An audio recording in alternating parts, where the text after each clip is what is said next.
Magandang gabi po sa ating mga tagapakinig. Bago po tayo magsimula sa ating kwento ay nais ko po muna kayong pasalamatan sa patuloy na pagsuporta sa aming channel. At ako nga pala si Kuya Jovi, ang utak sa likod ng Ulap Noir. Kung nais nyo ng shoutout ay i-comment mo na ang iyong pangalan at kung saan ka nagmula. Ang ating kwento ngayon ay hango sa totoong karanasan, ibinahagi ng mismong saksi sa nangyari.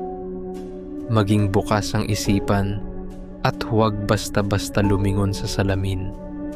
Naaalala ko pa ang gabing iyon, ang gabi ng pista sa aming baryo sa Samar. Masaya, makulay, pununo ng tawanan. Pero sa gitna ng lahat ng kasayahan, may isang dayong dumating. Isang bisita na hindi inaanyayahan, hindi kilala at hindi tao. Sa bawat pista sa baryo, para itong isang beses sa isang taon na bumabalik ang buhay sa mga kalye. May parol sa bawat poste, banderitas na nakasabit, at amoy ng inihaw na baboy at bibingka sa hangin. Kahit simpleng baryo lang kami, pagpista, halos lahat ng tao ay nakabihis ng maganda. May mga karatig baryo na dumadayo rin, kaibigan, kamag-anak. Minsan nga kahit hindi kilala basta mahilig makisaya. Pero may babala si tatay noon pa. Anak, kapag may pista, hindi lang tao ang dumadayo. May mga nilalang din na nadadarang sa ingay, sa amoy ng pagkain at sa dami ng tao. Hindi ko yun pinansin noong una. Akala ko kwentong pambata lang hanggang sa gabing iyon. Nasa gilid ako ng kalsada noon, nagbebenta ng binagol. Marami ang bumibili kaya busy ako. Pero sa isang pagkakataon, napatingin ako sa malayo. May isang babae, payat, maputla, mahaba ang buhok. Nakatayo lang siya sa dulo ng kalsada, nakatingin sa mga tao na para bang may hinahanap. Hindi siya kumikilos, hindi siya nakikipag-usap, at may hawak siyang maliit na bayong na may takip. Inisip ko, baka isa lang sa mga dumayo.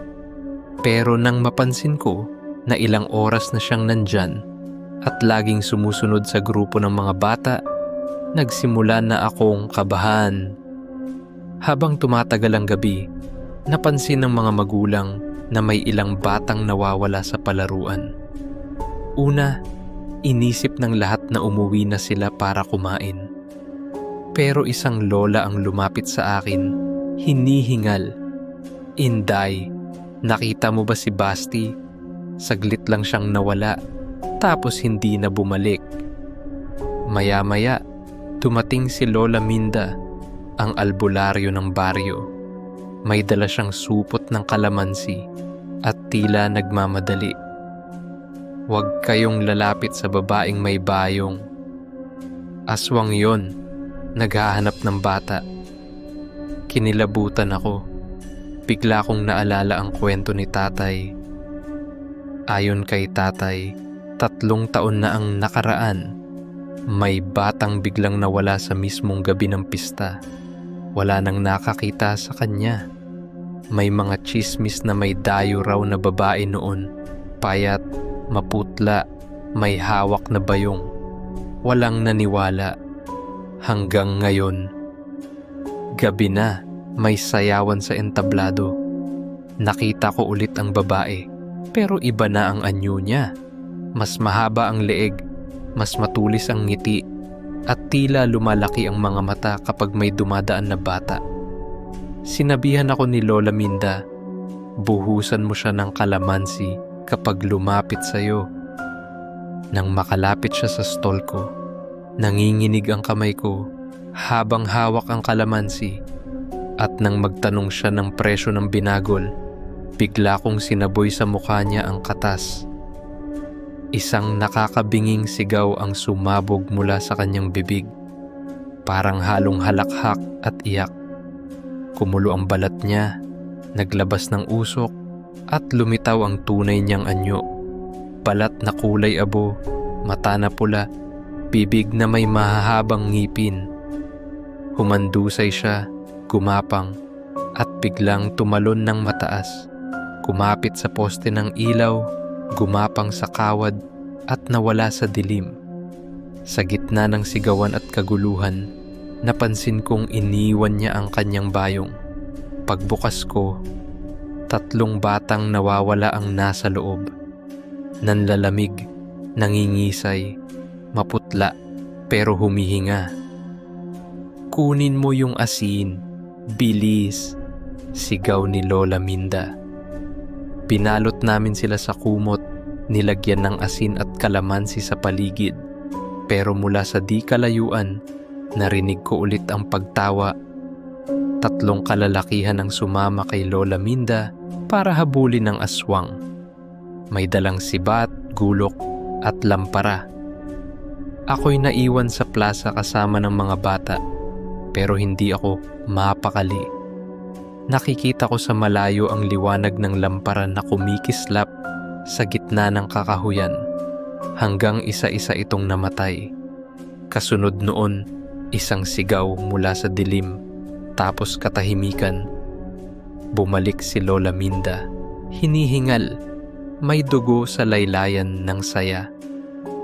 Wala na siya, pero hindi namin napatay. Ayon sa kanya, masyadong mabilis ang halimaw. Tumalon ito mula sa puno patungo sa isa pa, hanggang sa tuluyang mawala. Kinabukasan, kahit tapos na ang kasiyahan, sarado ang lahat ng bahay. May bantay sa bawat kanto, pero gabi-gabi, tahol ng tahol ang mga aso. Tapos biglang tatahimik, para bang may nakatingin sa kanila mula sa dilim. Isang linggo matapos ang pista, naglalakad ako pauwi mula bayan nang mapadaan ako sa ilalim ng punong acacia malapit sa bukirin. May narinig akong mahinang tawag, "Inday!" Paglingon ko, wala namang tao. Pero sa dulo ng kalsada, nakatayo siya, ang babaeng aswang. Payat, nakangiti, hawak-hawak ang bayong. Kinindatan niya ako, at mula sa loob ng bayong, narinig ko ang mahina at pamilyar na iyak ng isang bata. Hindi pa tayo tapos. Kung ikaw ay may kwentong katulad nito, ipadala lang sa Ulap Noir. Baka kwento mo na ang susunod naming ilahad. Ako si Jovi ng Ulap Noir. At hanggang sa muli nating pagkikita, kung magigising ka pa, subscribe for more true Pinoy horror stories tuwing gabi sa ilalim ng ulap.